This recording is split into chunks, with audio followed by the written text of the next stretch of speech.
जी। मैं बहुत टाइम से वेट कर रही थी कि कब यहाँ पे आ पाऊँ।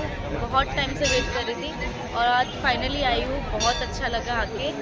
और इंडिया में ये मेरी 2 साल के बाद की फर्स्ट शिवरात्रि है, क्योंकि मैं वडोदरा से हूँ बट मैं दुबई में रहती हूँ। तो ये मेरी फर्स्ट शिवरात्रि ऐसी है कि मैं यहाँ पे मना पा रही हूँ। अब यहाँ आके आपको कैसा लगा? बहुत अच्छा लगा। यहाँ की जो विशेषता मैंने सोची थी, जो मैंने सुना है, उसको लेके मैं बहुत खुश हुई यहाँ पे आके और बहुत अच्छा लगा। क्या नाम आपका? मेरा नाम फनीशा है, वडोदरा से। ક્યાંથી આવ્યો ને આ મંદિરનું વિશેષતા શું છે? અમે શહેરાથી આવ્યા છે અને આ મંદિરની એવી વિશેષતા છે કે આ મંદિર આ સ્વયંભૂત મંદિર છે.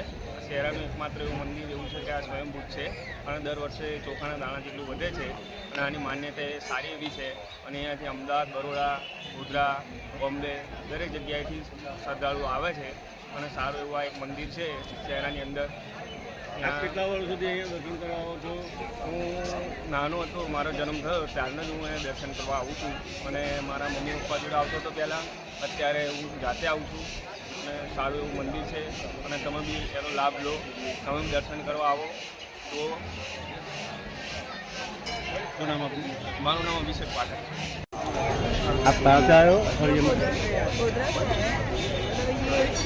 मतलब ये मतलब शिवरात्रि के दिन एक चावल के दाने जितना बढ़ता है और इसका ये मतलब इसका ये प्रथा है, ऐसा सुनने में आया है कि ये जब भी ऐसे बढ़ता है तो मतलब जब इसका वो उसकी छत से अटैच होगा ना तब इस दुनिया का नष्ट होगा। आप कितने साल से यहाँ दर्शन करना आ रहे हैं? मैं 10 साल से ऑलरेडी आ रही हूँ।